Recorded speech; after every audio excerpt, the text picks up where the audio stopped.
जिस शांति की खोज मानव मात्र की खोज है, चाहे वह राजनीतिक माध्यम से करे, चाहे सांस्कृतिक माध्यम से करे, चाहे सामाजिक माध्यम से करे, शांति की खोज मानव जीवन का अभिष्ट हिस्सा, मानव जीवन का चरम परम लक्ष्य कि हमको शांति प्राप्ति हो।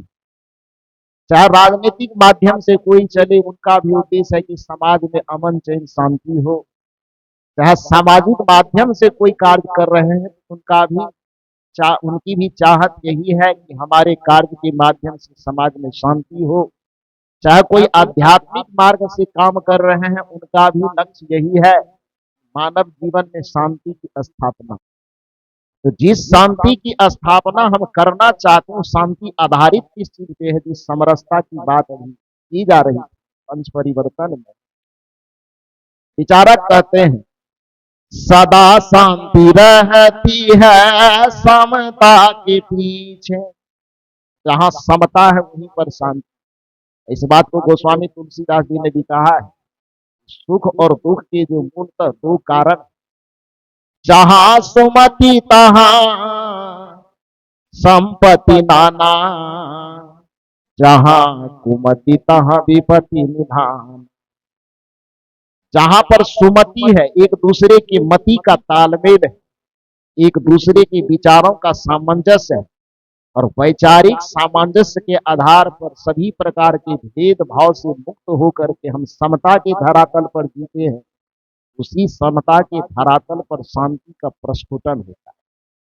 सदा शांति रहती है समता के पीछे। लेकिन ध्यान दीजिए, जो चर्चाएं अभी हो रही, सदा शांति रहती है समता के पीछे, लेकिन समता नहीं रहती समता की। शांति रहती है समता में, लेकिन यदि समत्व चाहते हैं तो मानव के बीच में विषमता के जितने सारे कारण हैं, उन विषमता के कारणों को मिटाना पड़ेगा। सदा शांति रहती है समता के पीछे, समता न रहती विषमता के पीछे। अभिषमता रहा करती, विषमता रहा करती ममता के पीछे, ममता बढ़ाना महामुक्ता। सदा शांति रहती है समता के पीछे, और समता नहीं रहती विषमता के। अब विषमता आती कहाँ है? जहां पर एक जाति के प्रति, हम फलाने जाति के हैं उसी के प्रति ममता हो, हम फलाने संप्रदाय के हैं उसी के प्रति केवल ममता हो, हम फलाने क्षेत्र के हैं केवल एक क्षेत्र के प्रति ममता हो, एक लिंग के प्रति ममता हो, एक भाषा के प्रति ममता हो, एक भाषा के प्रति ममता, एक क्षेत्र के प्रति ममता, एक जाति के प्रति ममता, एक लिंग के प्रति ममता, व्यक्ति को कट्टर बना दे। जैसा कि हमारे अध्यक्ष महोदय ने कहा कि व्याकरण में दो शब्द है, एक ही और एक ही। ही शब्द हमको यह बोध कराता है कि इसके अलावा दूसरे की कोई गणना नहीं, और ही शब्द वैकल्पिक शब्द है, जो यह कहता है कि आपके अलावा भी दूसरा कोई हो सकता है। और जहां पर व्यक्ति ही से छूट करके ही पर अटक जाता है, वहां पर कट्टरता पैदा होती है। कट्टरता कैसे पैदा होती है? एक छोटे से उदाहरण से मैं समझाऊं। कहा जाता है कि एक शिक्षक के दो बच्चे थे, शायद प्रिंसिपल साहब की ही रहे हैं। तो ही है ना, तो बढ़िया है। तो दो बच्चे थे, और वो दोनों बच्चे बड़े छोटे छोटे, एक 8 क्लास में पढ़ रहा था, 5 क्लास में, और एक 3 क्लास। तो विद्यालय जिसमें शिक्षक महोदय विद्यालय जाते थे, उसी रास्ते में वो बच्चे का कोचिंग भी पढ़ता था, विद्यालय पढ़ता था। तो शिक्षक महोदय वो दोनों बच्चों को ले जाकर के उसके बच्चे के विद्यालय में छोड़ देते थे, फिर अपनी ड्यूटी के लिए आगे विद्यालय में चले जाते। तो इस तरह से 1 साल 2 साल आना जाना हुआ लगातार। संजोग से ऐसी बात आई कि एक दिन शिक्षक महोदय को अपने विद्यालय में कुछ काम लग गया, छुट्टी के वक्त समय पर लौट करके वो आ नहीं। दोनों बच्चे चूंकि 1-2 साल उस रास्ते से आ जा चुके थे और नजदीक 1-2 किलोमीटर के दायरे में ही घर था, तो रास्ते को बच्चा समझ चुका था। परिणाम क्या हुआ कि वो दोनों बच्चे अपने पिताजी का इंतजार नहीं किए, क्योंकि देखा हुआ रास्ता है ही। आज दोनों पैदल चल, दोनों बच्चा पैदल चल रहा है, लेकिन है तो बच्चा, चंचलता तो होगी। वो समझदार, उतनी समझदारी तो आएगी नहीं। उस बचपना की चंचलता के कारण आपस में दोनों बातचीत करते हुए चलते, भाई आज स्कूल में क्या पढ़ाई? तो बड़ा वाला भाई कहता है कि आज मेरे क्लास में गणित की पढ़ाई। छोटे वाले ने कहा कि बड़े मजे की बात है कि हमारे यहाँ भी, हमारे क्लास में भी आज गणित की ही पढ़ाई। कहा गणित में तुम्हें क्या पढ़ाई? तो बड़े वाले ने कहा कि आज जोड़ पढ़ाए। छोटे वाले ने कहा अजीब संयोग है, हमको भी आज जोड़ ही पढ़ाया। तो क्या पढ़ाया? तो बड़े वाले ने कहा कि हमारे शिक्षक ने पढ़ाया कि 5 जोड़ 5 बराबर 10 हो। अध्यक्ष महोदय की ही और भी को प्रूव करेगा ये। तो बड़े वाले ने कहा कि 5 जोड़ 5 बराबर 10 होगा। छोटे वाले ने कहा बड़ा मुश्किल होगा। कहा क्या कि तुम्हारा मास्टर बेवकूफ है और तुमको भी बेवकूफ बनाएगा। सो कैसे? छोटे वाले ने कहा कि हमारे मास्टर साहब ने भी वही पढ़ाया, लेकिन हमारे मास्टर साहब ने पढ़ाया कि 8 जोड़ 2 बराबर 10 होता है। बड़े वाले ने कहा कि बेवकूफ हम नहीं बने, बेवकूफ तुम्हारा मास्टर है और तुमको भी बेवकूफ बनाए, क्योंकि हमारे मास्टर साहब ने, हमारे शिक्षक ने लकीर खींच खींच करके 1 2 3 4 5 लकीर खींचा, प्लस 6 7 8 9 10, 5 जोड़ 5 बराबर 10। छोटे वाले ने कहा कि तुम हमको बेवकूफ समझ रखा है क्या? मेरे मास्टर ने पढ़ाया है 8 जोड़ 2 बराबर 10, 1 2 3 4 5 6 7 8 प्लस 9 10। बड़े वाले ने कहा कि सीधे से मान जाने तो बड़ा होने का अधिकार दिखाऊंगा। छोटे वाले ने कहा नहीं मान, और दोनों की बातचीत झगड़े में बदल गई। परिणाम हुआ कि एक दूसरे को मुंह कान नोचते, एक दूसरे को ऐटिंग फैटिंग मारते। उससे काम नहीं चला तो थैले में बोतल रखा था, उसको वो दे मारा, उसको वो दे मारा। उससे भी काम नहीं चला तो नीचे से फूल उठाया, उसको वो फेंक दिया, उसके मुंह पर वो फेंक दिया। अब दोनों लथपथ, पसीना और आंसू से लथपथ आके दरवाजे पर बैठा। दरवाजे पर बैठते बैठते बैठते बैठते तब तक में थोड़ी देर में प्रिंसिपल साहब भी पीछे से आ गए, और वहां पर जैसे पहुंचे दोनों बच्चे को रोते देखा। शिक्षक ने उस बच्चे से पूछा क्यों रोते हो? कोई मारा रास्ते में? या कोई दूसरा तो नहीं मारा, आपस में ही विवाद हो गया। विवाद का कारण क्या है? तो दोनों अपना अपना कारण बताते हैं कि हमारे विद्यालय में क्लास में आज टीचर 5 जोड़ 5 पढ़ाया। दूसरे ने कहा पापा इसके मास्टर इसको बेवकूफ बना देगा। मैं समझा रहा था कि 8 जोड़ 2 बराबर 10 होगा। पिताजी दोनों की बात सुन करके माथा पीट लिए कि अरे बेवकूफ, न तू बेवकूफ है न तेरा मास्टर बेवकूफ है, तुम दोनों को पैदा करने वाला तेरा बाप ही बेवकूफ है।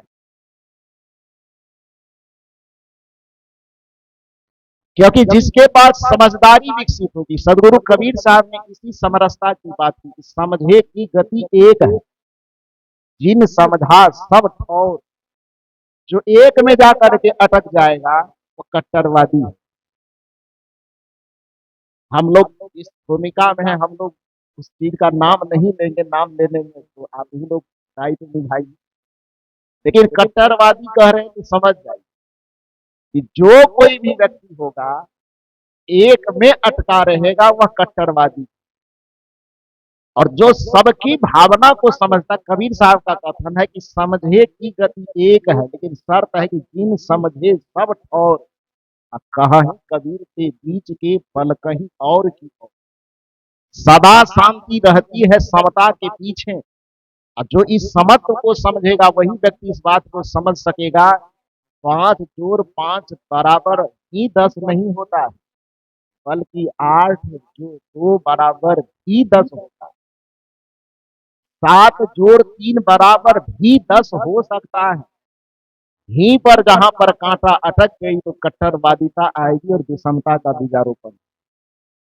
और भी से सड़क करके जब आप भी पर जाएंगे तब पता चलेगा कि केवल 5 जोड़ 5 ही 10 नहीं होता है, 7 जोड़ 3 बराबर भी 10 होता है, 2 जोड़ 8 बराबर भी 10 होता है, 9 जोड़ 1 बराबर भी 10 होता है, यहाँ तक कि 10 प्लस 0 बराबर भी 10 होता है।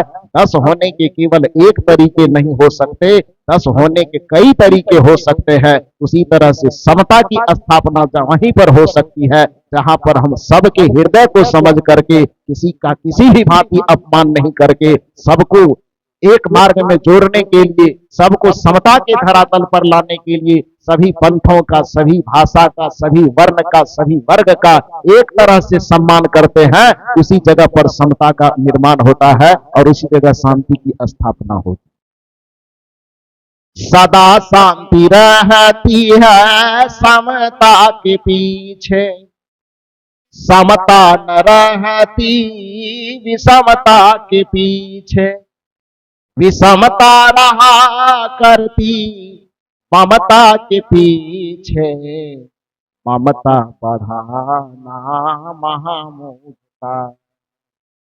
इसलिए गुरुदेव की तो मैं निवेदन कर रहा था, वो समता की बातें वहां पर टिकेगी जहां पर समानता की बात। कल हम लोग संविधान दिवस मनाए, 26 जनवरी व्यतीत हुआ है। उस 26 जनवरी में जो संविधान दिवस मनाए, आप जानते हैं कि सदगुरु कबीर की विचारधारा में समता की बात तो है ही, लेकिन मैंने कहा समता की बात से पहले समानता की बात भी करना आवश्यक। और समानता कब आएगा? जब किसी भी तरह के भेदभाव को हम खत्म करें। आज से लगभग 600 वर्ष पहले, 625 वर्ष के आसपास सदगुरु कबीर साहब ने मानव समानता का डंका बजाया। जाति पाति के नाम पर जो भेदभाव था, इसको उखाड़ करके फेंकने का बिगुल भगवान बुद्ध के बाद सबसे पहले सदगुरु कबीर साहब। आज दुर्भाग्य की बात है कि हम विषमता जनित जितने भेदभाव हैं, उन विषमता जनित भेदभावों को समाप्त करने पर ही हम सामाजिक रूप से समरस हो पाएंगे, पारिवारिक रूप से समरस हो पाएंगे। वो बात समझ, इतना घुमा फिरा के नहीं, समानता जब तक नहीं होगी तब तक समाज में समरसता की स्थापना नहीं हो सकती। अभी हम लोग यहाँ पर बैठे थे, वक्ताजन चले गए।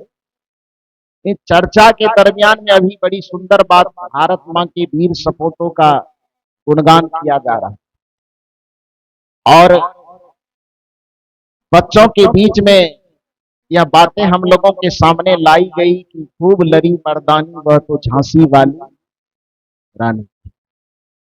ये अच्छी बात है, उन्होंने इस भारत भूमि के लिए अपने जीवन की कुर्बानी दी, अपने जीवन की कुर्बानी देकर के पूरे भारत के स्वाभिमान की रक्षा की। भारत की आजादी में उनकी अहम भूमिका है, निश्चित रूप से उनका स्मरण आदर के साथ होना चाहिए। खूब लड़ी मर्दानी वह तो झांसी वाली रानी थी, इससे कोई किसी को आपत्ति नहीं। लेकिन उसी झांसी की रानी के साथ साथ छाया के तरह चलने वाली जो झलकारी बाई थी, वो झलकारी बाई को कौन याद करेगा भाई? जो उनके झलकारी बाई न होती तो झांसी की रानी लक्ष्मीबाई लड़ाई कभी लड़ पाती थी अंग्रेजों से? अंग्रेजों ने तो झांसी की रानी लक्ष्मीबाई को घेर लिया और घेर करके वहीं पर उसको खत्म कर दिया। लेकिन उसी की तरह वीरांगना, उसी को देखने, उसी के तरह दिखने वाली जो झलकारी बाई थी, वह घोड़ों पर बैठ करके और अंग्रेज को चकमा देते हुए दूसरे रास्ते से अपने तरफ ले गई और झांसी की रानी को भागने का, वहां से निकलने का, अंग्रेज की कैदों से मुक्त होने का उसको एक अवसर, एक मौका मिला। और उस मौका का लाभ उठा करके झांसी की रानी लक्ष्मीबाई ने अंग्रेजों के मिशन को, जो उनकी योजना थी कि इनको घेर करके समाप्त कर दिया जाए, उसमें वो विफल हो। समानता की बात तभी हो पाएगी जितना महत्व हम झांसी की रानी लक्ष्मीबाई को दे रहे हैं, उतना ही महत्व उनके साथ छाया की तरह चलने वाली, उसी क्रांति में छाया की तरह भाग लेने वाली झलकारी बाई को भी उतना ही सम्मान के साथ हम जिस दिन याद करना शुरू कर देंगे, उसी दिन हमारा समाज समानता के धरातल पर आएगा और उसी दिन हमारे समाज में समरसता की भी स्थापना हो। हम भारत के लोगों को माता सरस्वती का स्मरण करना तो सिखाया, लेकिन जो बच्चे हमारे सामने बैठी हुई थी, अभी बड़ी सुंदर सुंदर बातें की जा रही थी कि ये हमारे बगीचे के फूल है, भारत के कल के भविष्य है, ये बहुत अच्छी बात है। लेकिन उस लड़की को इस पोशाक में लाने के लायक बनाया किसने, उसका स्मरण जब हम नहीं करेंगे तो फिर समाज में समानता और समरसता की बात करना बेईमानी। आज हमारे बीच में परम आदरणीय गीतेश्वरी देवी मंच के सामने खड़े होकर के बोल रहे, उनको भी स्मरण करना होगा जिसने आपके हाथ में माइक थामने की ताकत, उनको भी स्मरण करना होगा जिसने आपको दो शब्द बोलने का अधिकार दिया, उनको भी स्मरण करना। कल्पना कीजिए कि सन 1848 ईस्वी में महात्मा ज्योतिराव फूले और माता सावित्रीबाई फूले न हुई होती, विद्यालय की स्थापना, प्रथम बालिका विद्यालय की स्थापना न किए होते, तो हमारे बीच से कोई गीतेश्वरी देवी आकर के माइक थाम करके न बोल रही। आप जितना सरस्वती जी को याद करते हैं, जितना लक्ष्मी जी को याद करते हैं, भारत यदि हमारे लिए माता है तो उस भारत में लड़कियों के अंदर स्वाभिमान भरने के लिए, लड़कियों के अंदर शिक्षा की चेतना जगाने के लिए हमें उतना ही आदर माता सावित्रीबाई फूले का भी करना हो। जिस समानता की बात आप हम कर रहे हैं, आप जानते हैं कल संविधान दिवस मैंने, आप लोगों ने सबने मनाया है, पूरे भारत के लोगों ने। उसमें जो धार्मिक भेदभाव, राजनीतिक भेदभाव, सामाजिक भेदभाव आपसे हमसे किया जाता था, जाति के आधार पे, पंथ के आधार पे, भाषा के आधार पे, लिंग के आधार पे, क्षेत्र के आधार पे, उन समानताओं को, उस सब को मिटा करके समानता आपको हमको किस आर्टिकल में दिया गया पता है आपको? भारत के संविधान के किस अनुच्छेद में हमको ये समानता का अधिकार दिया है?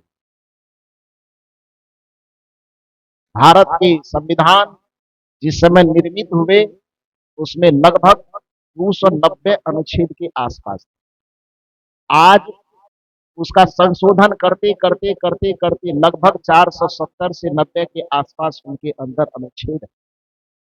जिस समय भारत का संविधान बना, भारत के संविधान के अनुच्छेद 13 में सबसे पहले बाबा साहब भीमराव अंबेडकर ने यह उसमें अंकित किया कि अब तक संविधान लागू होने से पहले, यानी 26 जनवरी 1950 से पहले भारत में धार्मिक आधार पर, जातीय आधार पर, सांप्रदायिक आधार पर, पंथ के आधार पर, भाषा के आधार पर, क्षेत्र के आधार पर असमानता पैदा करने वाले अब तक जितने नियम और कानून समाज में चल रहा है, आज 26 जनवरी 1950 यह संविधान लागू होने के बाद अब तक पूर्व में जितनी असमानता पैदा करने वाली, भेदभाव पैदा करने वाली नीति है, उनको आज 26 जनवरी 1950 से निरस्त किया जाता है और असमानता पैदा करने वाले किसी भी कानून को नहीं माना जाएगा। यह किसने लिखा? बाबा साहब डॉक्टर भीमराव अंबेडकर। लेकिन दुर्भाग्य की बात है, आप लोग टीवी देखते होंगे तो पता चलता होगा कि महाराष्ट्र के कल एक माननीय मंत्री ने 26 जनवरी के लिए झंडा फहराया, और झंडा फहराते वक्त उन्होंने देश के हजारों लोगों का नाम लिया, लेकिन जिसके लिए वह संविधान दिवस मनाया जा रहा है, उस संविधान को लिखने वाले डॉक्टर बाबा साहब भीमराव अंबेडकर का नाम उन्होंने नहीं। समानता की बात कैसे कर पाए?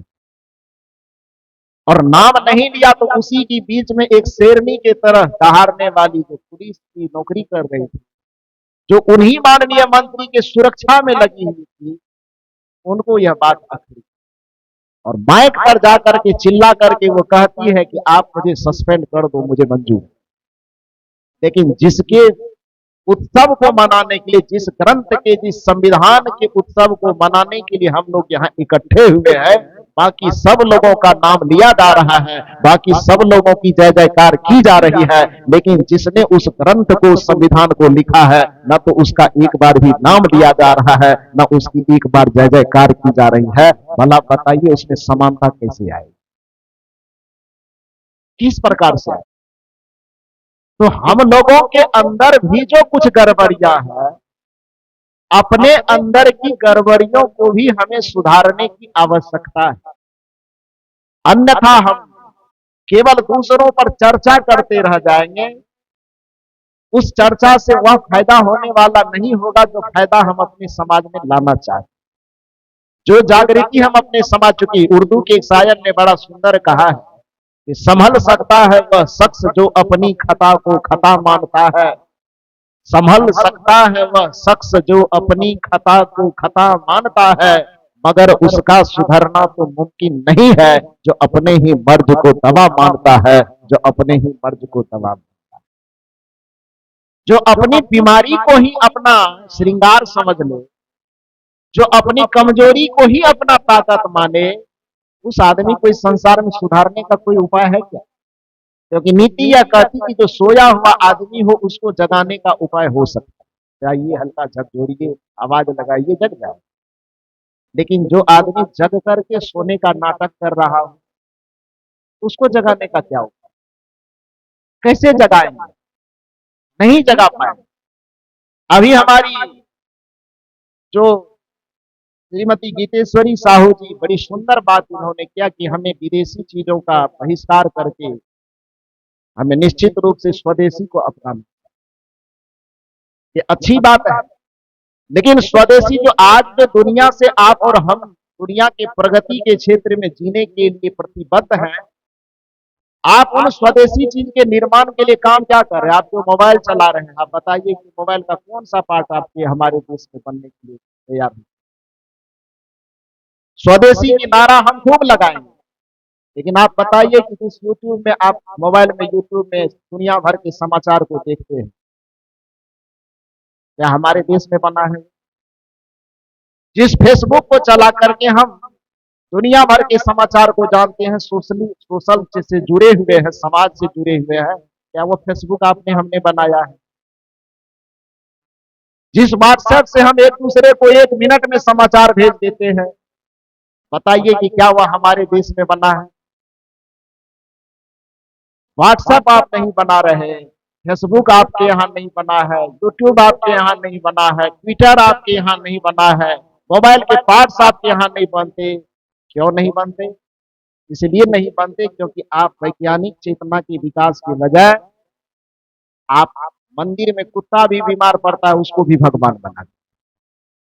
तो आप व्हाट्सएप तो नहीं बनाएंगे, फेसबुक नहीं बनाएंगे, यूट्यूब नहीं बनाएंगे, लेकिन मंदिर में कुत्ता बीमार पड़ गया, माथे में चोट लगी, माथे में घाव हो गया, और घाव हो जाने के कारण बेचारा वो हनुमान जी के मंदिर के चारों तरफ घूम रहा। अब उसको वहां पर 5 आदमी टीका लगा करके बैठ गया, अगरबत्ती दिया, जला दिया, हजारों लोगों की कतार लगी। इसलिए तो कुत्ता भगवान नया पैदा हुआ, कुत्ता भगवान की पूजा करो। अब जिस बेचारे को, उस प्राणी को बीमारी है, हालांकि बाद में तो पता चल ही गया, बाद में दिल्ली से डॉक्टर भेजे गए, डॉक्टर आया, देखा, चेक किया, तो चेक करने के बाद पता चला कि कोई चमत्कार नहीं बल्कि उसके माथे में चोट लगी, किसी ने मार दिया होगा माथे, जिसके कारण उसके माथे में सूजन बढ़ गया। अब सूजन बढ़ जाने के कारण यह नियम है कि किसी भी जंगली प्राणी को यदि मस्तिष्क में चोट लगता है, उसको दिशा सही न दिखाई दे करके वो गोल गोल दिखाई देता है। चाहे मूर्ति रहे न रहे, ऐसे भी गोल गोल चक्कर काटेगा वो।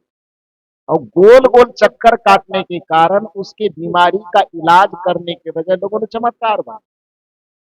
तो आप सोचिए कि आपकी चेतना का स्तर कितना गिरा हुआ है, जिस चेतना के स्तर में बीमारी को भी आप चमत्कार बना देते हैं, जिस चेतना में आप बीमारी का इलाज न करके उस बीमारी के भी चमत्कार बना करके आप उसे एक देवता का रूप दे देते हैं, वहां पर हम अपने देश, सभ्यता और संस्कृति को कैसे समझ पाए। हमारे अपने अंदर के, हमारे समाज के अपने अंदर के भी जो गड़बड़ियां है, उन गड़बड़ियों को दूर करने का हमें कोशिश करना होगा। तभी जाकर के हमारे जीवन में समानता की बात हो पाएगी, तभी हमारे समाज में समरसता की बात हो पाएगी। और सामाजिक समरसता, धार्मिक समरसता की बात तो आज हम लोग कर रहे हैं मंचों के माध्यम से। विकट परिस्थिति में सदगुरु कबीर साहब ने उस समानता और समरसता की बात डंके की चोट पर किया था। तो मैं आपसे निवेदन ये कर रहा था कि चाहे वह प्राकृतिक सुरक्षा की बात हो, चाहे वह सामाजिक समानता की बात हो, चाहे आपको स्वदेशी अपनाने की बात हो, तो हर चीज के लिए आपको सबसे पहले अपने चिंतन को वैज्ञानिक चिंतन बना। जिस चिंतन में आडंबर के लिए कोई जगह नहीं, इसकी व्यवस्था भी बाबा साहब भीमराव अंबेडकर ने किया। बाबा साहब भीमराव अंबेडकर ने संविधान के अनुच्छेद 51H, 51 अनुच्छेद है जो हमारे मौलिक अधिकारों को देता है। उस अनुच्छेद 51 का जो पैराग्राफ H है, उसमें बाबा साहब भीमराव अंबेडकर ने क्या लिखा। यदि आप संविधान मंगा करके पढ़ नहीं सकते, तभी सबके हाथ में मोबाइल, और मोबाइल में एक नया भगवान है, गूगल भगवान, है कि नहीं है। तो संविधान खरीद करके तत्काल नहीं भी पढ़ सकते हैं, तो अभी जो मैं बात कह रहा हूं, अपने अपने घर जाइएगा तो एक बार निकाल करके उसको जरूर।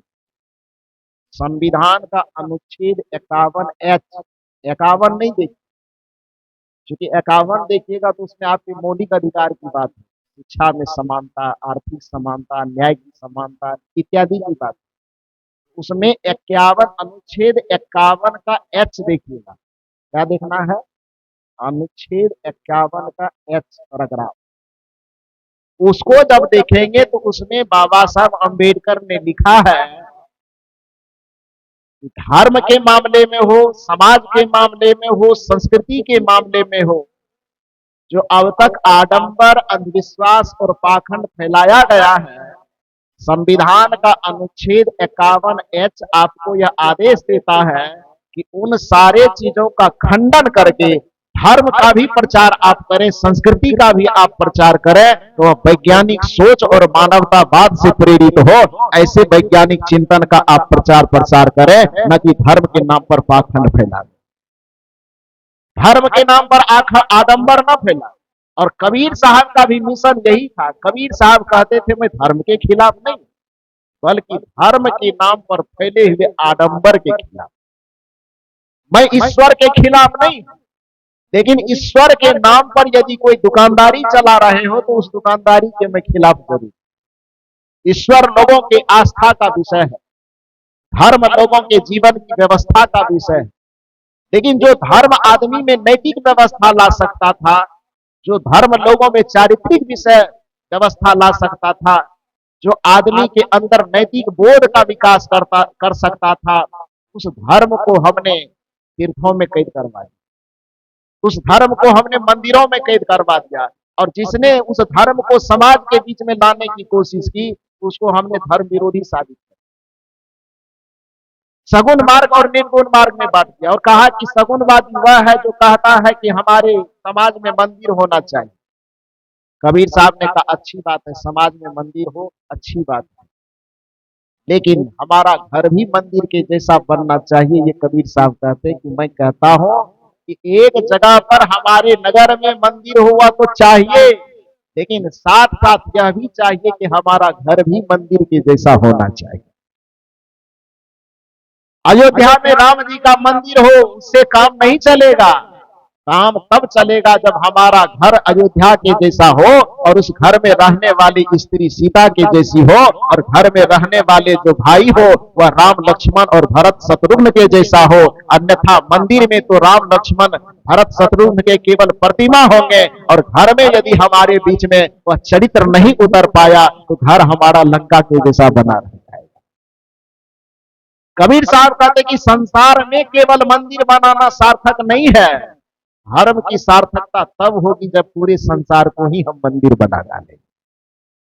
केवल एक स्थान को तीर्थ स्थान बनाने से काम नहीं चलेगा। काम तब चलेगा जब हम अपने जन्मभूमि को, जब हम अपने भारत भूमि को ही पूरा तीर्थ बना देंगे, तभी जाकर के हमारा धर्म सार्थक होगा।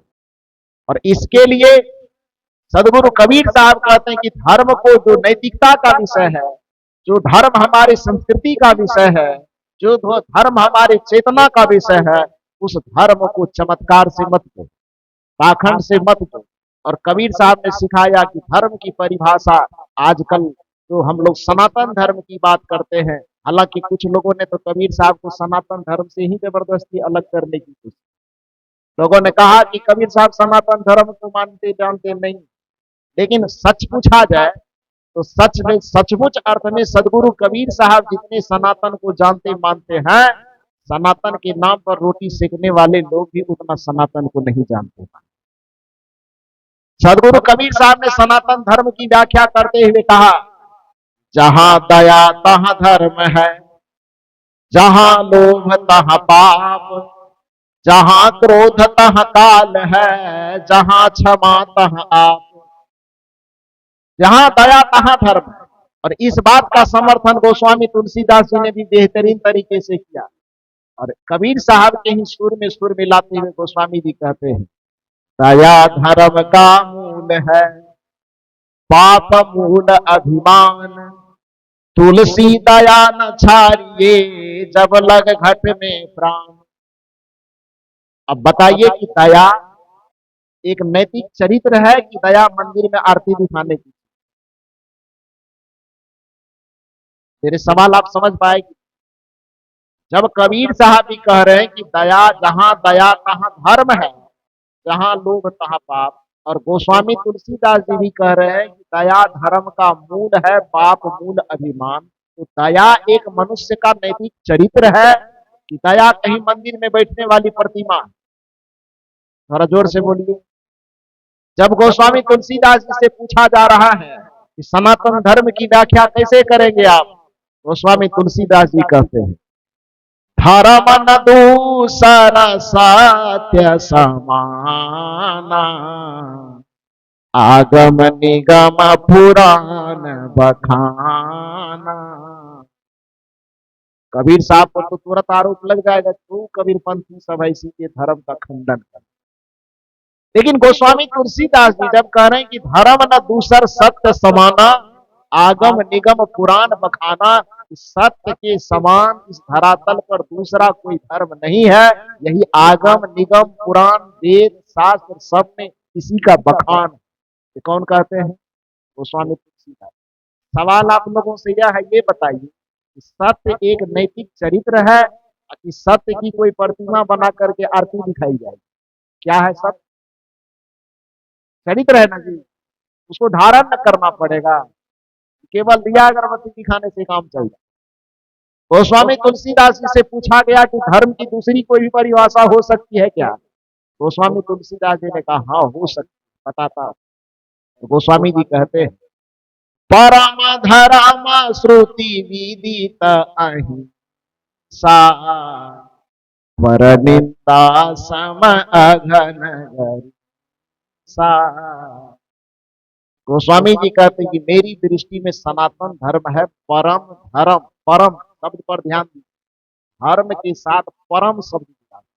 परम माने जो आखिरी सीमा हो, इसके बाद दूसरा कुछ नहीं।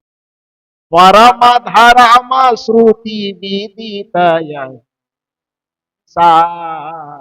श्रुति मन वेद, वेद सनातन धर्म का आधार। परम धर्म श्रुति विदित अहिंसा। वेद अथवा सनातन धर्म में जो विदित धर्म है, जो जानकारी वाला धर्म है, वह धर्म का नाम अहिंसा है। आपसे सवाल यह है कि अहिंसा एक नैतिक चरित्र है कि अहिंसा कोई मूर्ति है या दिखाया? क्या है? अहिंसा नैतिक चरित्र है ना। लोगों को लगा जो पूछने गया तो उसको लगा कि कहीं गड़बड़ जगह तो नहीं आ गया। फिर गोस्वामी को देखा, चेहरा पहचाना जाना लग रहा है, ठीक ही जगह पे आए। फिर पूछा, गोस्वामी जी धर्म का कोई तीसरा परिभाषा भी दे सकते हैं क्या? गोस्वामी जी ने कहा कि हाँ दे सकता हूँ। का तीसरी बार दे दी। हो सकता है 2 बार में आपसे थोड़ा मिस हो गया, बढ़िया से नहीं दे पा रहे, तीसरी बार में गोस्वामी जी कहते हैं, परहित सरिस धर्म नहीं भाई, पर पीड़ा सम नहीं अधमाई। परहित सरिस धर्म नहीं भाई। परहित मन क्या होता है? दूसरे का भला करने के समान दूसरा कोई धर्म नहीं। सरिस मन समान। परहित सरिस, सरिस मन समान, समकक्ष, बराबर। परहित सरिस धर्म नहीं भाई, पर पीड़ा सम नहीं अधमाई। इसका भावार्थ यह हुआ, दूसरे का भला करने के समान दूसरा कोई धर्म नहीं है, और दूसरे का बुरा करने के समान, दूसरे को कष्ट पहुंचाने के समान, दूसरे को पीड़ा पहुंचाने के समान दूसरा कोई अधर्म नहीं। अब सवाल यह होता है, दूसरे का भला करना ये मनुष्य का नैतिक चरित्र है कि दूसरे का भला करना कोई मंदिर में स्थापित प्रतिमा है? क्या है?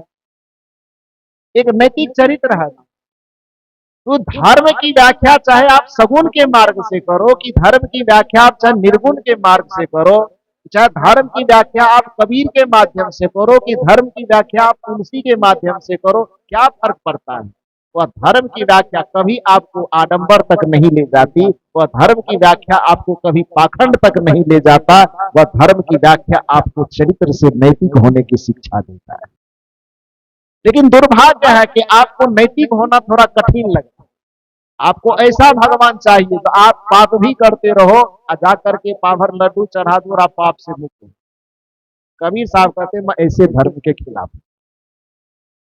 कबीर साहब ये कहते हैं कि जो वास्तविक धर्म है, जिसको हम सनातन धर्म कहते हैं, जो शाश्वत धर्म है, जो आज भी वह धर्म है, कल भी वही धर्म रहेगा, और यह धरती जब तक रहेगी तब तक धर्म वही रहेगा। कबीर साहब कहते हैं मैं वैसे धर्म को तो नमन करता हूं, लेकिन आज और कल जो धर्म के नाम पर धंधा का रूप ले चुका है, मैं ऐसे धर्म को नहीं मानता हूं और न किसी को मानने की सलाह देता हूं। सदगुरु कबीर साहब कहते हैं कि जो आज बने और कल बिगड़ जाए, आज बने और कल मिट जाए, आज किसी और रूप में दिखे और कल किसी और रूप में दिखे, मैं उसको धर्म मानने के लिए तैयार नहीं। क्योंकि धर्म का सीधा सा अर्थ है, त्रि धातु से धर्म शब्द की निष्पत्ति होती। धारणात इति धर्मः, जिसे अपने चरित्र में धारण करके हम सामान्य से महान हो सकते हैं, उसी को धर्म कहा जाता है। जिस नैतिक चरित्र को धारण करने पर श्री राम दशरथ के पुत्र से मर्यादा पुरुषोत्तम श्री राम हो गए, उस चरित्र को हम धर्म कहें। और वह चरित्र क्या है? उस चरित्र का पहला लेखा जोखा यही है कि प्रातः काल उठी के रघुनाथा। कौन कौन मंदिर में नवा बही माता? बताइए। प्रातः काल उठी के रघुनाथा, किस किस मंदिर में जाकर के नवा बही माता? तब राम जी का धर्म यह है नैतिकता। और यदि यह नैतिकता आप में आ गई, प्रातः काल उठी के रघुनाथा, मात पिता गुरु नावही माथा, ये नैतिक धर्म हमको सिखाया गया। लेकिन हमने श्री राम जी के चित्र और मूर्ति के सामने जीवन भर अगरबत्ती दिखाते रह गए, और राम जी से जो नैतिक चरित्र हमको ग्रहण करना चाहिए उसको हमने ग्रहण किया है। कैसे हमारी चेतना का विकास हो, कैसे हम समझ पाएंगे कि देश क्या है, संस्कृति क्या है, सभ्यता क्या है, स्वाभिमान क्या है, परिवर्तन क्या करना, किस चीज का परिवर्तन करना। और बाहर से केवल परिवर्तन करेंगे और अंदर यदि परिवर्तित नहीं हो सका तो उसका परिणाम बड़ा भयंकर हो। परिणाम क्या होता है, कहानी में सुना हूं। कहा जाता है कि एक जगह पर रामलीला का कार्यक्रम दिखाया जा रहा है। कोई मेला लगा होगा, थोड़ा विस्तृत तरीके से रामलीला दिखाई जा रही होगी। तो लगभग 1 महीने का वो रामलीला का कार्यक्रम, उसके लिए जो कमिटी थी वह लोगों से फीस भी लिया लिया करती थी। फीस 1-2 महीना पहले ही जमा करवा लिया गया था, एडवांस बुकिंग जिसको कहते हैं। तो लोग एडवांस बुकिंग कर करके वो देखने के लिए आते थे रामलीला। भीड़ बड़ी रहती थी। संजोग की बात हुई कि लीला दिखाते दिखाते दिखाते दिखाते लगभग उस दृश्य तक पहुंच गई लीला जहां पर हनुमान जी अशोक वाटिका में जाकर के सीता जी के सामने प्रस्तुत होते और उनको भूख लगी थी। तो उसमें क्या कहते हैं, अशोक वाटिका को तोड़ फोड़ करके उछाड़ पुजार करके अक्षय कुमार आया, उसका वध हो जाना था। ये सारे दृश्य हो चुके। अक्षय कुमार का वध हो गया, सीता जी से वार्तालाप हो गई, अशोक वाटिका उजड़ गया। अब मेघनाद का आना था और हनुमान को बांध करके रावण के सम्मुख ले जाना था। संजोग यह घटना जिस दिन दृश्य जिस दिन दिखाया जाने वाला था उसी दिन हनुमान जी का कालाजार बुखार लगा। तो मत समझिएगा कि असली हनुमान जी को लगा, नाटक वाला जो हनुमान जी था उसको बुखार चढ़े, बड़ी भयंकर बुखार थी, हाथ में दर्द, पूरा एकदम टेम्परेचर बढ़ा हुआ। और वो हनुमान जी ऐसी स्थिति में थे कि मंच पे जाके खड़ा नहीं हो सकता था। फिर तो पुजार पुजार वाला काम कैसे होता। रावण के सामने खड़ा होना था तो थोड़ा संभल के खड़ा होना पड़ेगा, क्योंकि गोस्वामी तुलसीदास जी रावण का वर्णन ऐसा की है, चलत दशानन बोलत, और दशानन का शरीर भारी भरकम ऐसा है, प्रताप ऐसा है कि धरती पे चल रहा धरती डोल। तो उसके सामने में हनुमान जी को खड़ा होना, थोड़ा संभल के खड़ा होना पड़ेगा। लेकिन बुखार के कारण खुद ही नहीं खड़े हो पा रहे हैं और सामने में रावण हो गए तो और मुश्किल है बेचारे। अब बड़ी आफत आ गई।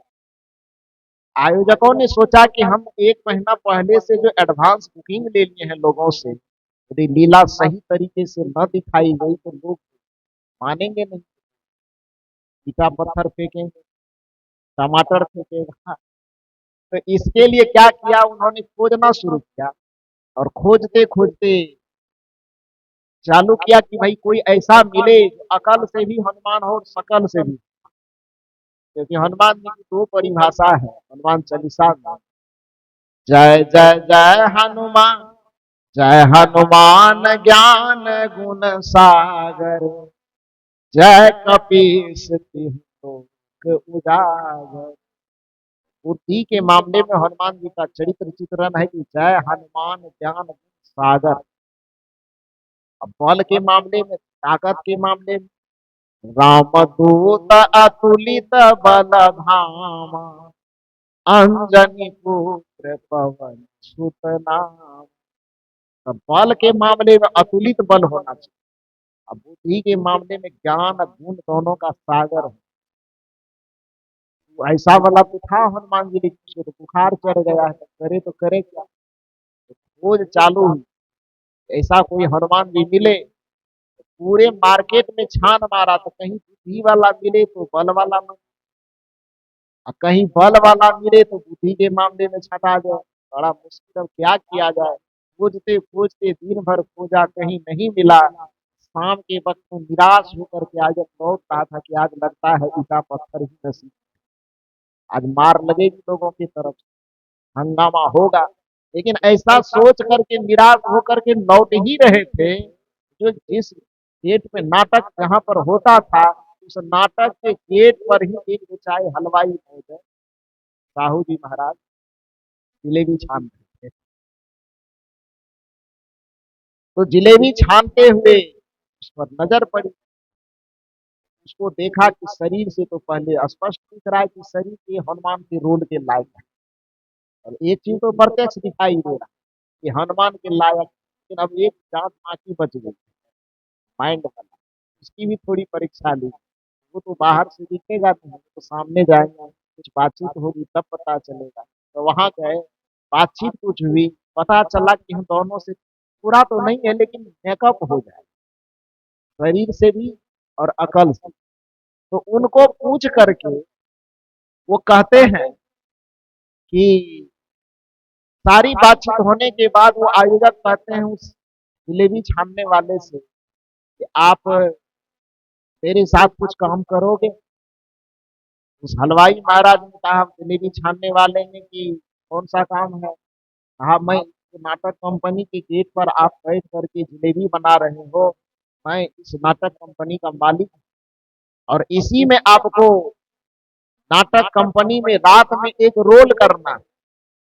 जैसे ही कहा कि नाटक कंपनी में कुछ अभिनय करना है, तो वो कंपनी वाले को फटकारते हुए कहा कि हटो, आज तक अपने घर में हम कभी फूल से भी कमर नहीं मिलाए। इतनी शर्म आती है कि अकेले कमरे में भी हमने कभी हाथ पैर नहीं फैलाया है, कमर नहीं हिलाया है, और आप मुझे डायरेक्ट ऑफर दे रहे हो कि मंच पर चलो थोड़ा नाटक कर देना।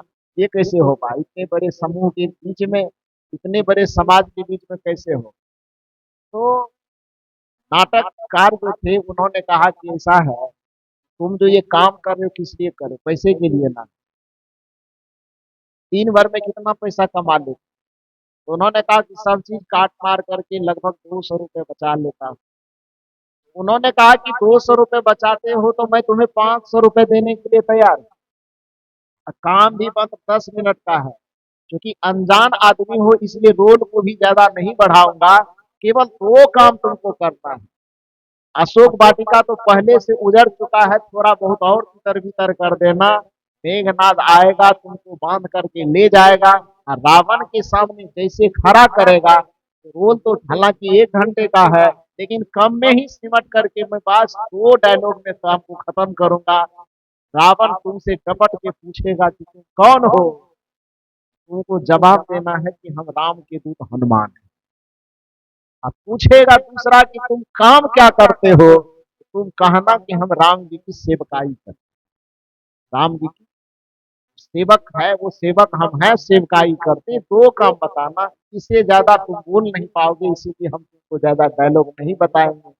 चलो, दो काम करना, अशोक वाटिका को उजाड़ना, और उजाड़ने के बाद मेघनाद आएगा, तुमको बांध करके ले जाएगा। उन्होंने कहा, फिर भी कहा, नहीं नहीं नहीं जाऊंगा। उसकी बोली की नरमी को सुन करके बेचारा नाटक वाला समझ गया था कि इसको यदि 500 और एक्स्ट्रा दिया जाए तो ये मान जाए। और उन्होंने कहा, 500 पहले देने वाले थे, 500 और एक्स्ट्रा देता हूँ, 1000। काम है 10 मिनट का, बेचारा तैयार हो, ठीक है करें। और तैयार होकर के गया। 8 बजे से नाटक शुरू होने वाला था, 4 बजे से लेकर के 4 घंटे तक उसको रिहर्सल करवाया गया, पीछे में ले जाकर दिखाया जा रहा है। उसको सारा मेकअप वेकअप करके, सेटअप पहना करके, और डायरेक्टर के द्वारा उसको एक्टिंग सिखाई जा रही कि कैसे करनी है, और बात बोलने के लिए सिखाया जा रहा। 4 घंटे तक एक ही बात को रट रहा। रावण पूछेगा, तुम कौन हो? जवाब देना है, हम राम भक्त हनुमान हैं। काम क्या करते हो? तो हम राम की सेवकाई करते। 4 घंटे तक एक ही बात रटने के बाद जब सचमुच में उनको मंच पर उतारा गया, सामने हजारों जनता की भीड़ देखी, तो उसको देख करके मन होश हो, कहाँ आ गए हम? कभी भीड़ देखे नहीं। तो एक तो उन्हीं को देख करके होश उड़ गया। उसके बाद पीछे से रावण का प्रवेश, बड़ा बड़ा मुखड़ा वाले, बड़े बाहु बाजू वाले, और वो तो खिलाड़ी थे पहले से। रावण तो मजा हुआ एक्टर था, ये तो बेचारा नया नया भर्ती हुआ था हनुमान जी। तो वो एक तो भीड़ को देख करके ही उसका दिमाग काम करना बंद कर दिया। मंच पर बाजा के माध्यम से एक माहौल क्रिएट किया गया और रावण का प्रवेश होता है। क्योंकि वहां पर रावण को दहाड़ करके बोलना है कि तो क्रोध में है, उसकी वाटिका उजड़ गई है, उसका अक्षय मारा बेटा जो था अक्षय कुमार वो मारा जा चुका है। थोड़ा रावण को क्रोध में थोड़ा आवेश में बोलना है। जैसे एक तो भीड़ देख के हनुमान जी का दिमाग खराब है और ऊपर से रावण को क्रोध में एकदम आंख लाल लाल के देखा। रावण गरजते हुए पूछा कौन हो जी। एक बार में हनुमान जी का तो सिटी पिटी गुम हो गया। ओरिजिनल रहता तब बताता ना, लेकिन यहाँ 10 मिनट वाला। वो हनुमान जी का सिटी पिटी गुम हो गया। रावण को लगा कि स्टेशन पे नाटक खराब हो जाएगा, तो फिर एक बार रिपीट करके डबल पूछता है कौन हो जी। अब डर के मारे बेचारा इतना अवाक हो गया था कि डायलॉग भूल गया। फिर तीसरी बार पूछता है कौन हो जी। तो डर से थरथराते हुए कहता मेरा नाम भग्गू सा है। बोला क्या करते हो। बोला आप ही के गेट पर जलेबी छानता हूँ।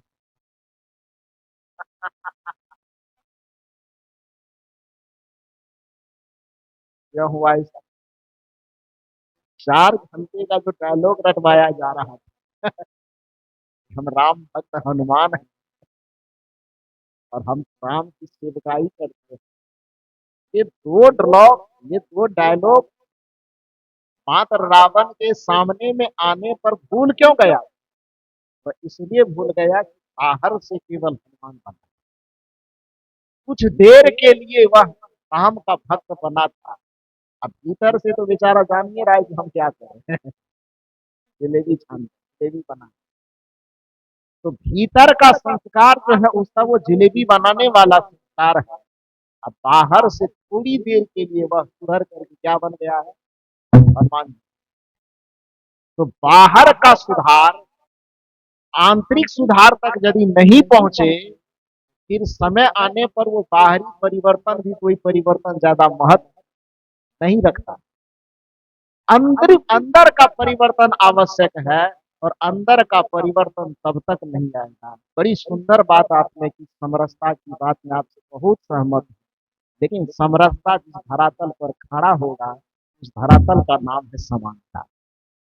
उस समानता का अभाव अपने ही समाज में देखते जा रहे हैं। आंतरिक कमजोरी है कि हम समानता को कबूल नहीं कर पा रहे।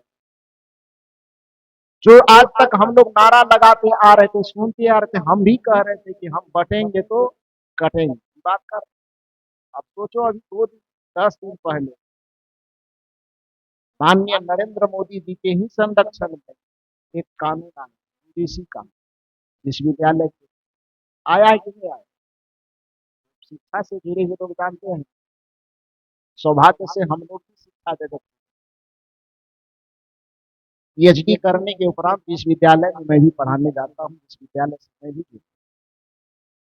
बीएन मंडल यूनिवर्सिटी, वहां पढ़ाने का काम मेरा है। इस चीज के लिए हालांकि ये मंच पर हम लोग ये सब बात नहीं बोलते क्योंकि हम लोगों की दुनिया अलग है, लेकिन चूंकि चर्चा वह चली तो इसलिए उसमें बात तो करनी पड़ेगी। समरसता की बात हम लोग करते हैं। अब सोचिए कि जहां पर एक नारा हम लोगों के बीच बीच में घूम घूम करके चल रहा था कि हम आपस में बटे नहीं, चाहे पंथ के आधार पे हो, भाषा के आधार पे हो, क्षेत्र के आधार पे हो, एक कानून लाया गया। किस लिए लाया। उस कानून का मकसद यह था जब यूजीसी को सरकार के माध्यम से जो आयोग गठित की गई और वह आयोग जाकर के कहा कि क्या पूरे देश के विश्वविद्यालयों में एससी एसटी और ओबीसी, ओबीसी मतलब अदर बैकवर्ड कास्ट, उन लोगों के छात्रों को एससी एसटी और ओबीसी के छात्रों को 118% भेद झेलना पड़ता, गालियां झेलनी पड़ती। दूसरे लोग जो है जो अपने आप को सामंतवादी समझते हैं वह लोग गरीब घर के छात्रों की आलोचना करते हैं जाति के नाम पर, क्षेत्र के नाम पर, पंथ के नाम पर, हर तरह से उसको कुचलने की, उसके मनोबल को तोड़ने की कोशिश करता है। यह सूचना यूजीसी को गई तो कमेटी गठित की गई थी कि पूरे देश के विश्वविद्यालयों में 118% विषमता झेलनी पड़ती है लोग। और उसके बाद फिर क्या हुआ, तब वह कमेटी ने एक कानून बनाया। आज से मात्र 10 दिन बनाया नहीं, कानून तो पहले से पास था, 2012 से ही लागू था वो। लेकिन उसी कानून में संशोधन ला करके एक नया चीज जोड़ा गया कि भाई यदि अब कोई विश्वविद्यालय में कोई भी अपने आप को हिटलर समझ करके गरीब के बच्चों को जाति के आधार पर पोषने का काम करेगा, यदि क्षेत्र के आधार पर उसको अपमानित करने का काम करेगा, यदि पंथ संप्रदाय के आधार पर उसे भेद करने का काम करेगा, यदि उसकी भाषा के नाम पर उसकी आलोचना की जाएगी, तो प्रत्येक कॉलेज में, यूनिवर्सिटी में एक कमेटी गठित होगी। जो कमेटी वो आलोचना करने वाले को, दबाने वाले को, कुछ उल्टा सीधा कहने वाले को दंडित करे। बताइए ये समानता वाला कानून है कि आग लगाने? समानता वाला कानून है कि नहीं? मानव मानव के बीच में समानता पैदा करने वाला कानून है नहीं। हम कमजोर हैं, हमें कोई गाली देगा और कोई सामने में आकर के गार्जियन जो है वो हमको हिम्मत दे रहा है कि आपको गाली कोई देगा तो हम उसको दंडित करें, ये समानता की बात है कि नहीं? यदि कोई, हम जा रहे हैं यहाँ से, मान लो कि कोई राजस्थान पढ़ने के लिए जा रहा है, अब बिहार का रहने वाला अकेला छात्र है, उसके माँ बाप घर में है, अब विद्यार्थी अकेले पढ़ना गया है, और वहां पर जाने के बाद यदि राजस्थान में कोई कहे कि छत्तीसगढ़ से यहाँ क्यों आया है, और उस कारण से उसको जलील करे, और वहां यदि वह सरकार गारंटी दे कि आपको यहाँ पर क्षेत्र के नाम पर छत्तीसगढ़, बिहार, झारखंड इत्यादि के नाम पर कोई जलील करेगा, तो सरकार कहती है कि मैं आपके साथ खड़ा हूं। ये कानून बनना चाहिए कि नहीं बनना? और यदि ये कानून बनाया है, जो अब तक समानता समरसता की बात हम लोग कर रहे हैं, इस कानून के खिलाफ एकाएक खड़ा, भला बताओ कि जिस एकता की बात और आप हम कर रहे हैं वो कैसे होगी? अपने अंदर के इस कमजोरी को जब तक हम खत्म नहीं करेंगे, तब तक हमारा भाषण केवल माइक तक सीमित रहेगा, साउंड बॉक्स तक सीमित रहेगा, लोगों के कान तक सीमित रहेगा, लेकिन लोगों के हृदय तक वो समानता और समरसता नहीं पहुंच पाएगी। लोगों के अंदर यदि समरसता को जगाना चाहते हैं तो मेरा निवेदन यह होगा कि थोड़ी समानता की भी बात करनी पड़ेगी। और कबीर साहब ने आज से 600 वर्ष पहले तो विषमताकारी जाति पाति के नाम पर छोट बड़ की बात की जा रही थी, ऊंच नीच की बात की जा रही थी, छूत अछूत की बात की जा रही थी।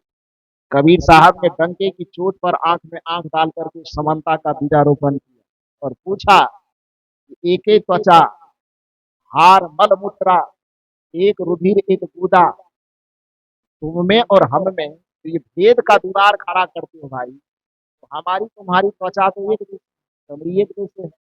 एक त्वचा, हाड़, हाड़ मन हड्डी, मल मूत्रा, शरीर के अंदर मल मूत्र विकार, तुम्हारे अंदर भी वही भरे हैं, मेरे अंदर भी वही भरा है। तुम्हारे अंदर भी रक्तों का प्रवाह वही है, हमारे अंदर भी रक्त का प्रवाह वही है। तुम्हारे भी जन्म लेने की प्रक्रिया वही है, हमारे भी जन्म लेने की प्रक्रिया यही है। तो एके जनी जना संसारा, तो कौन ज्ञान से भयो उचारा।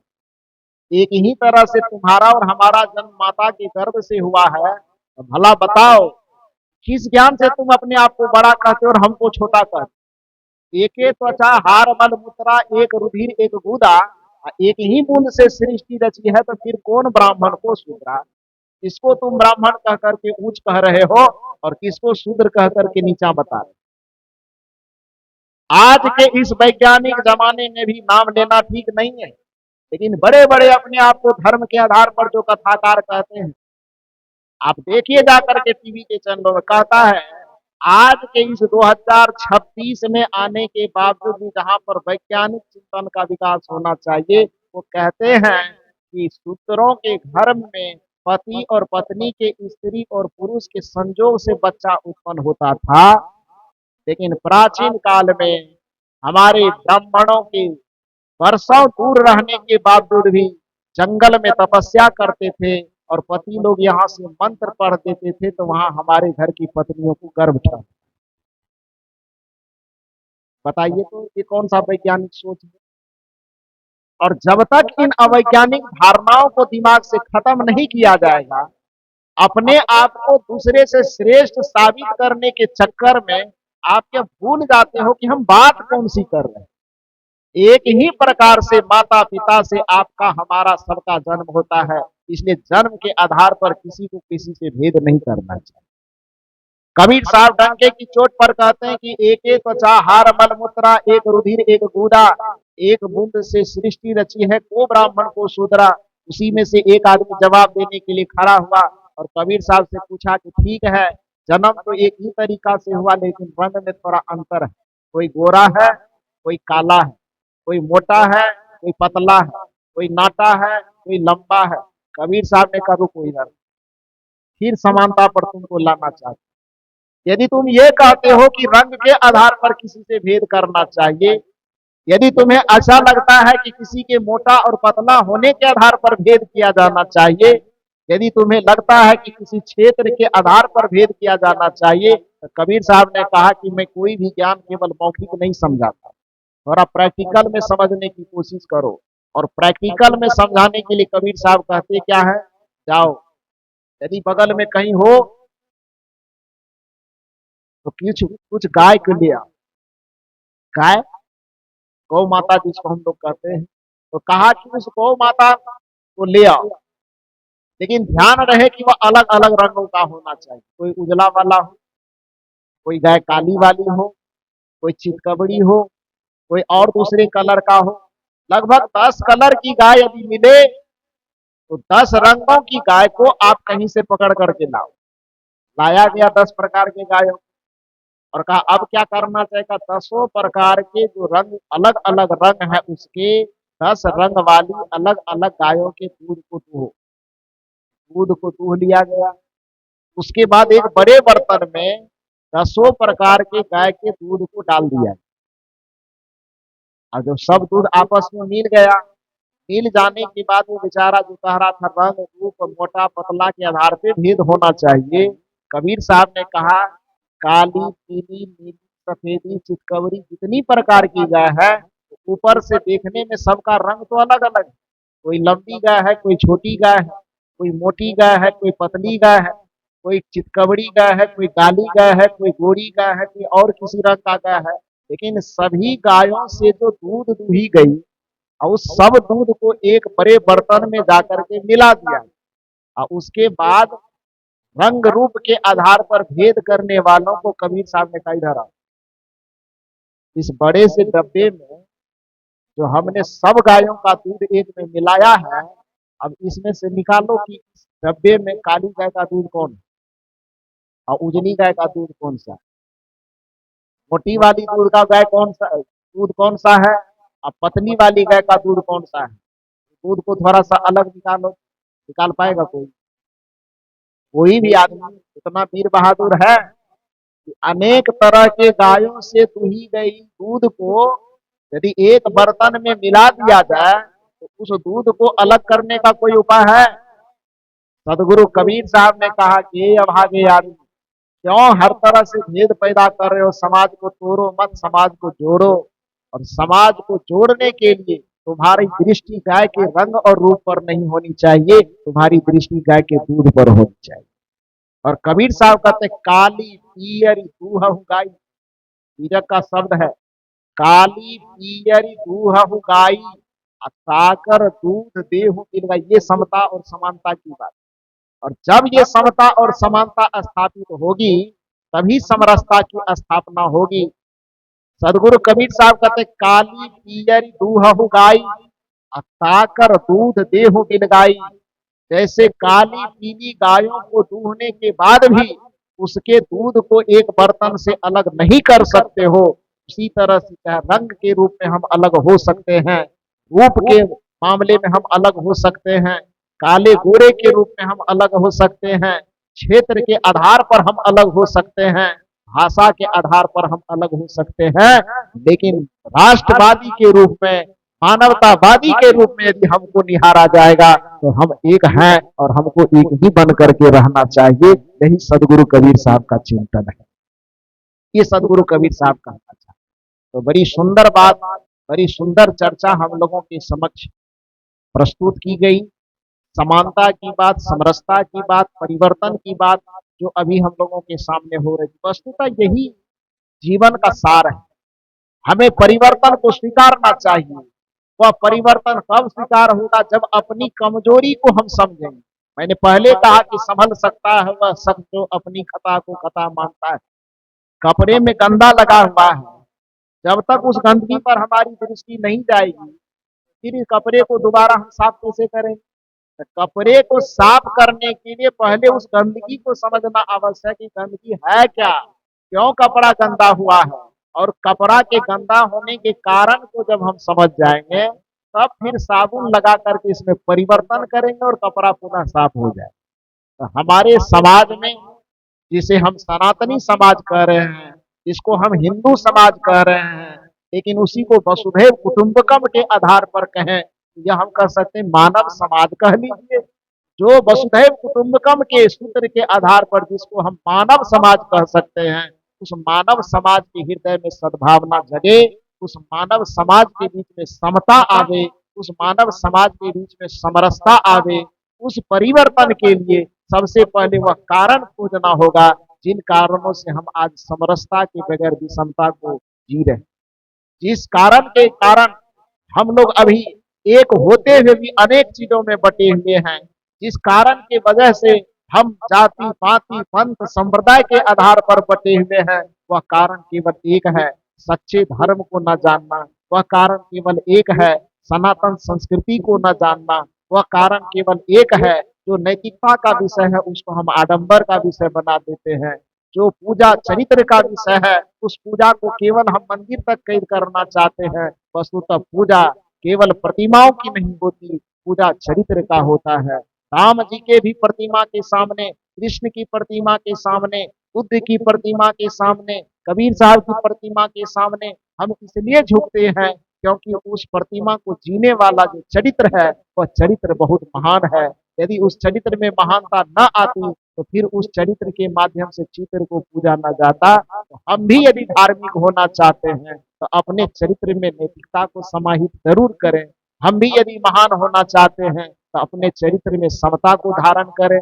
हम भी अपने चरित्र को महान बनाना चाहते हैं तो हर नैतिक आदर्श जो मानवीय आदर्श हो सकता है उसको जीने का प्रयास करें। तभी हम सच्चे अर्थ में धार्मिक भी हो पाएंगे, तभी सच्चे अर्थ में हम समानता और समरसता की जो बात कर रहे हैं वस्तुतः हमारा हृदय भी समानता और समरसता को जी पाएगा, और तभी हम सच्चे अर्थ में शांति का उपभोग कर पाएंगे।